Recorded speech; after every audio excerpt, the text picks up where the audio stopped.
আমার সেই গল্পটা এখনো শেষ হয়নি। শোনো, পাহাড়টা আগেই বলেছি ভালোবেসেছিল মেঘকে, আর মেঘ কিভাবে শুকনো খটখটে পাহাড়টাকে বানিয়ে তুলেছিল ২৬ বছরের ছোকরা, সে তো আগেই শুনেছ। সেদিন ছিল পাহাড়টার জন্মদিন। পাহাড় মেঘকে বললে, আজ তুমি লাল শাড়ি পরে আসবে।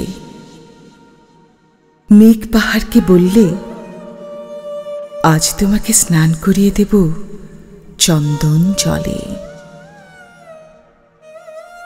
ভালোবাসলে নারীরা হয়ে যায় নরম নদী, পুরুষেরা জ্বলন্ত কাঠ।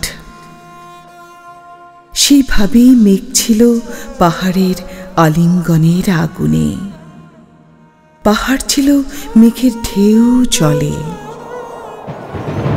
হঠাৎ আকাশ জুড়ে বেজে উঠল ঝড়ের জগছম্প। ঝাঁকড়া চুল উড়িয়ে ছিনতাইয়ের ভঙ্গিতে ছুটে এলো এক ঝাঁক হাওয়া। মেঘের আঁচলে টান মেরে বললে, উঠ ছুরি, তোর বিয়ে। এখনো শেষ হয়নি গল্পটা। বজ্রের সঙ্গে মেঘের বিয়েটা হয়ে গেল ঠিকই, কিন্তু পাহাড়কে সে কোনো দিন ভুলতে পারল না।